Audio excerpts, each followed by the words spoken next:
आज बैठक जी आहे ती विविध विभागाची बैठक आपण घेतली, मात्र बैठकीत थोडासा राडा झाल्याचं पाहायला मिळालं. नक्की काय प्रकार घडला आणि काय समज दिली आपण? हे सगळं तू मेमी घरातलं भांडण चालूच असतं. ते तू मेमी घरातलं भांडण चालू असतं, पण त्याच्यात इच्छुक असतात ना खूप.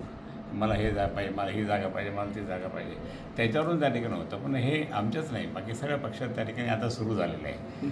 आमच्या पक्षात नाही आहे. आणि म्हणून मी त्या ठिकाणी मग थोडंसं रागवलो, थांबवलं ते.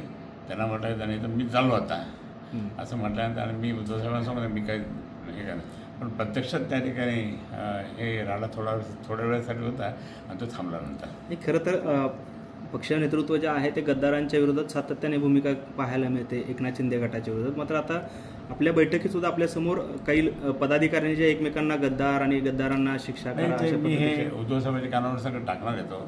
पण प्रत्यक्षात त्या ठिकाणी हे काही आमचे लोकसुद्धा त्या ठिकाणी स्वतःला काय समजतात माहिती आहे. अहो, याच्या आधी तर मी जसं आता 5वी वेळेला माझी इथे आहे, त्यावेळेस ते इतकं काही होतं की विचारू नका. आता कंट्रोल करता का मी साहेबांना मागच्या याच्यात सांगितलं, ते कंट्रोल करू लागलो. मी म्हटलं कंट्रोल करता हे जे जुने लोक आहे ना, ते स्वतःला काय समजत माहीत नाही.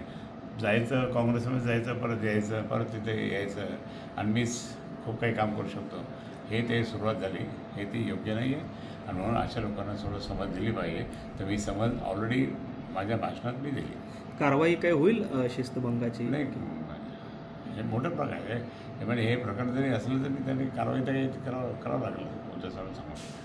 कारण अशा बैठकीमध्ये तुम्ही सांगता आणि ते परत व्हायरल 5 मिनिटात मला फोन आला पुण्यनगरमधून, नाही सॉरी इकडनं विविध माध्यमातून, TV नाही विविध माध्यमातून आलं, माध्यमातून आलं ना. अरे म्हटलं कसं काही का असं झालं? काहीच नाही. पण लगेच सांगायचा मुद्दा असा की हे सगळ्या गोष्टी म्हणजे कंट्रोलच करावं लागतं आजकाल. आणि कंट्रोलर म्हणून मी त्या ठिकाणी बसलो आहे. आणि मी तर तुम्हाला माहिती आहे, मी मराठवाड्याचा शिवसैनिक आहे.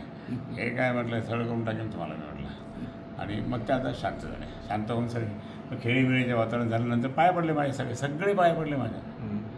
चुकलं असं साहेब, माफ कर असे घरगुती चालू असतं काय ते.